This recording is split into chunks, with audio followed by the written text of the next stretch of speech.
یہ میں نے قبول کر لی. تو اس واقعے سے یہ بات سمجھائی گئی ہے کہ کوئی بھی عمل ہو اس میں مرکزی جو بات اہمیت رکھتی ہے وہ خلوص نیت، اللہ کی رضا ہے. یہ دکھاوے، یہ کیا کچھ ہو رہا ہے، یہ سب ایسا ہی ہے نہیں. انابت کا تقاضا یہ ہے کہ انسان کے دل کے اندر یہ ایک جذبہ ہو کہ میں نے جو کچھ کرنا ہے وہ اللہ تعالیٰ کی خوشنودی کے لیے کرنا ہے. اسی لیے امام بخاری صاحب نے صحیح بخاری میں ایک حدیث نقل کی ہے، امام مسلم نے اس کو نقل کی کتاب الایمان میں. ایک کے راوی ہیں جناب ابو ہریرہ رضی اللہ عنہ اور ایک کے راوی حضرت عمر رضی اللہ عنہ کہ جناب سرکار دو عالم علیہ الصلوۃ والسلام کے پاس جبرائیل علیہ السلام آئے انسانی شکل میں، اور کسی کو نہیں پتہ یہ جبرائیل علیہ السلام ہے.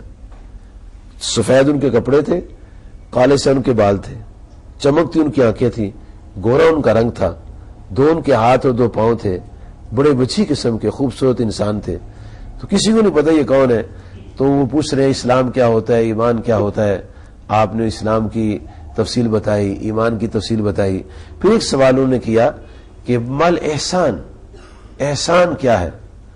تو اس کے جواب میں نبی علیہ الصلوۃ والسلام نے جو اس موضوع سے ریلیونٹ بات ہے میں عرض کر رہا ہوں، تو آقا کریم صلی اللہ علیہ وسلم نے ارشاد فرمایا کہ اس نے یہ پوچھا مل احسان کیا ہوتا ہے. تو آپ نے فرمایا ان تعبد اللہ کأنک تراہ فإن لم تکن تراہ فإنہ یراک.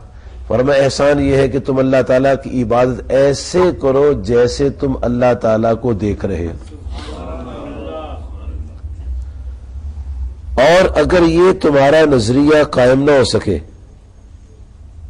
تو پھر یہ عقیدہ رکھو، ایمان رکھو کہ اللہ تعالیٰ تمہیں دیکھ رہا ہے. اب جب میرا یہ عقیدہ ہو جائے گا کہ میرا اللہ مجھے دیکھ رہا ہے تو سیدھی سی بات ہے میں جس طرح کوئی آدمی شریف آدمی اس سے غلطی کرنے لگے تو دیکھ لیتے یار کو میرا ابا ہی تو نہیں دیکھ رہے، کوئی دوست تو نہیں دیکھ رہا، کوئی ہمسایہ تو نہیں دیکھ رہا، تو ان سے ڈر جاتا ہے، نہیں کام کرتا برا. تو جب یہ عقیدہ بن جائے میرا اللہ مجھے دیکھ رہا ہے، تو جب یہ عقیدہ بنے گا تو پھر رجوع اللہ ہوگا. اس بنیادی بات کو نبی صلی اللہ علیہ وسلم نے اس حدیث میں بیان فرمایا کہ اللہ تعالیٰ کی عبادت ایسے کرو جیسے تم اللہ تعالیٰ کو دیکھ رہے ہو. اور اگر یہ تصور نہ بن پڑے تو پھر یہ جانو کہ وہ تمہیں دیکھ رہا ہے. جب یہ ایک انسان اپنے اندر یہ دھیان رکھے گا میرا اللہ مجھے دیکھ رہا ہے، میرا اللہ مجھے دیکھ رہا ہے، میرا اللہ مجھے دیکھ رہا ہے، میرا اللہ تعالیٰ مجھے دیکھ رہا ہے، گھر جاتے دیکھ رہا ہے، گھر سے آتے دیکھ رہا ہے، کھاتے دیکھ رہا ہے، تولتے دیکھ رہا ہے، ماپتے دیکھ رہا ہے، ہر حال میں مجھے دیکھ رہا ہے، بات کرتے دیکھ رہا ہے، یعنی دسترت کرتے دیکھ رہا ہے، انشاءاللہ کہتے دیکھ رہا ہے، آنے کا وعدہ کرتے دیکھ رہا ہے، جانے کا وعدہ کرتے دیکھ رہا ہے، میں اسے چھپا ہوا نہیں ہوں. جب وہ یہ اعتقاد اپنا مضبوط کر لیتا ہے تو پھر اللہ کریم کے قریب ہو جاتا ہے.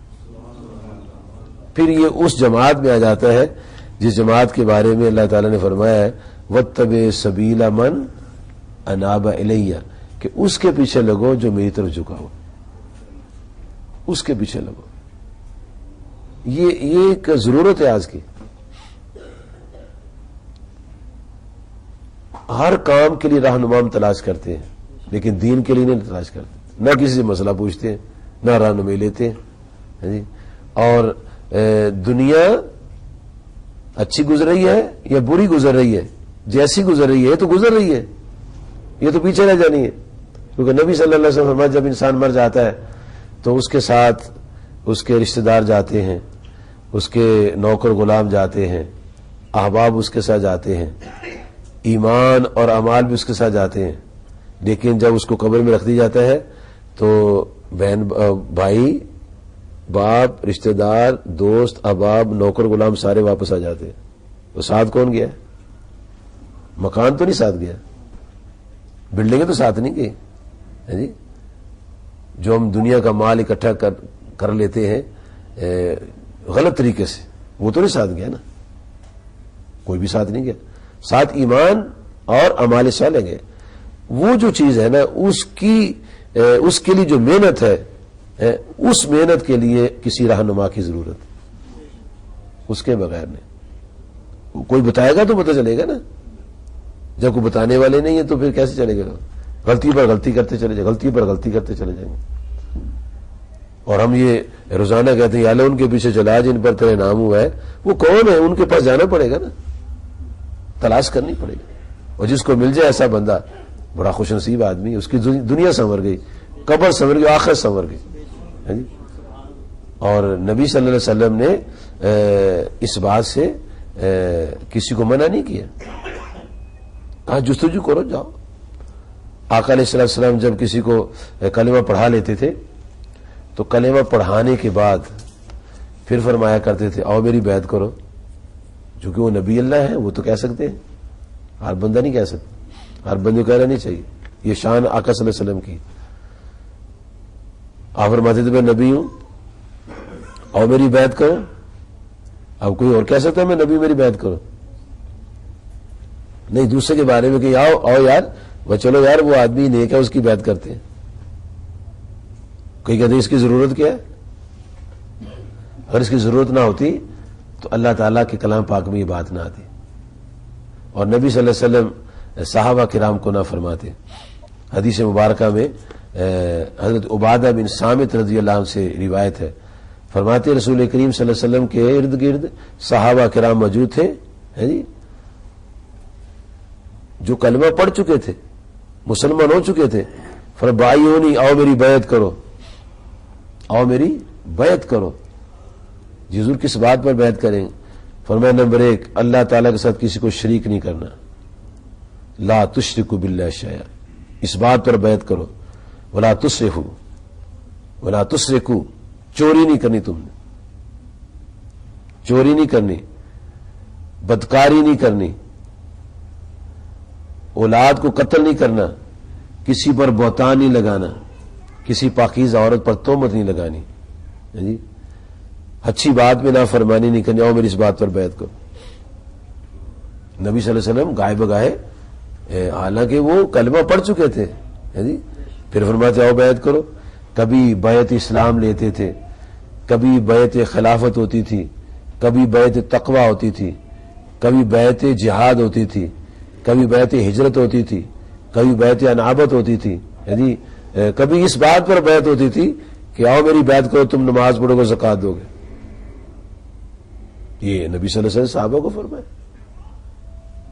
اور قرآن مجید میں سورۃ الممتحنہ میں اللہ تعالیٰ نے نبی صلی اللہ علیہ وسلم کو فرمایا یا ایھا النبی اذا جاءک المؤمنات یباینک علی ان لا یشرکن باللہ شیئا. اے محبوب علیہ السلام جب آپ کے حضور ایمان والی عورتیں حاضر ہوں اس بات پر بیعت کرنے کے لیے، نمبر 1 اللہ تعالیٰ کے ساتھ کسی کو شریک نہیں کرنا، نمبر 2 چوری نہیں کرنی، نمبر 3 بدکاری نہیں کریں گی، نمبر 4 اپنی اولاد کو قتل نہیں کریں گی، نمبر 5 کسی پر بہتان نہیں لگائیں گی، نمبر 6 نیک بات میں نافرمانی نہیں کریں گی. اگر یہ قرار کر لیں فبایہن، تو اے محبوب علیہ السلام ان سے بیعت لے لیں. اور کن کو کہا؟ اذا جاءک المؤمنات، جب مومنہ عورتیں آپ کے پاس ہیں. تو مومنہ کیسے ہو گئی؟ وہ مومنہ کیسے ہو گئی؟ پہلے آپ کو مانا تو مومنہ ہوئی نا، کلمہ پڑھا تو مومنہ ہوئی نا.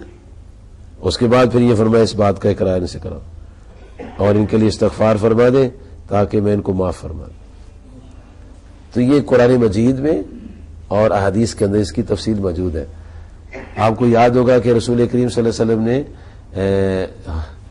ایک بیعت جس کا ذکر قرآن مجید سورۃ الفتح میں آتا ہے کہ اللہ تعالیٰ کے نبی پاک صلی اللہ علیہ وسلم نے صحابہ کرام سے بیعت لی، جسے بیعت رضوان کہتے. بیعت رضوان وہ درخت کے نیچے جو بیعت لی تھی 14 صحابہ کرام سے.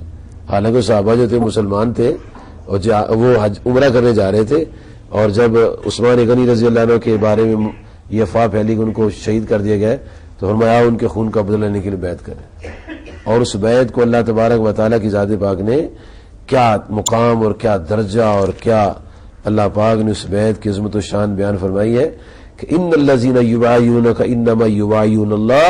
اے محبوب علیہ السلام جو آپ کے دستے ہدایت پر بیعت کریں وہ تو اللہ